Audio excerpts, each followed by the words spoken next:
special episode. Tootie, didn't we talk about the burgeoning of your womanhood last season? Yes, but... Is it shoplifting? No. Gossip? No. Racial issues? I mean, you are the only black female in upstate New York. No. Drugs? Well, they don't call me Tootie for nothing. You know, I just love that nose candy. Oh, Tootie. Everyone knows you're a scholarship student and you can't afford cocaine. You know it, Mrs. G. But I think I'm having feelings for someone. I mean, feelings that make me feel, well, you know, puffy. Tootie, that's wonderful. Embrace it. Make it hurt. Be vulnerable. Like it. I mean, for God's sake, like it.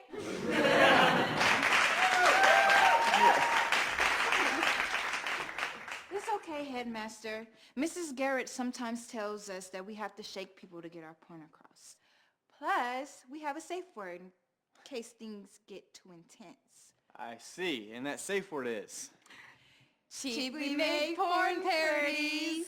Bye.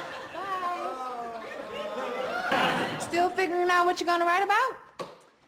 Oh, Tootie, you're my best friend. Do you think I'll ever have any experiences worth writing about? We've had experiences together, Nally, and I think we will continue doing so. Going to New York isn't an experience, Tootie. Having an awkward conversation with Molly Ringwald isn't an experience either, Tootie.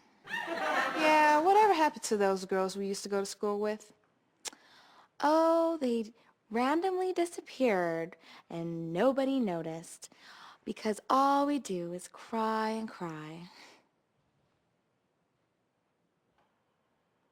Anyways, all I'm saying is that I don't want to be spending the rest of my life with my nose buried in a book.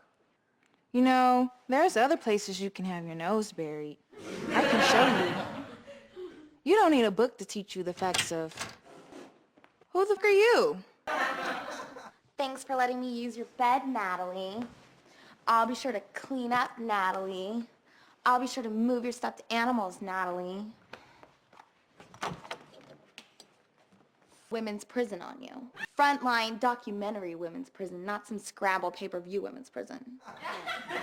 You feel like the world is passing you by. Like nothing will ever happen. Yes, Miss Garrett. We're all engorged fruit calling from the trees. No, youth.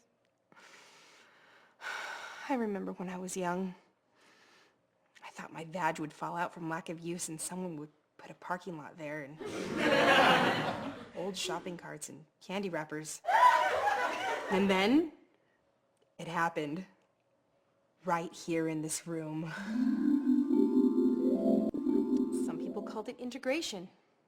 We called it paradise. Oh, Mrs. Garrett, you tell the greatest stories. Just remember, live, goddammit! Take life by the labia and motorboat it.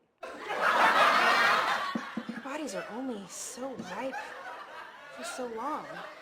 And then you have to expend a minimal amount of energy just to look this hot. So get out there and live. Live, you wet little bitch!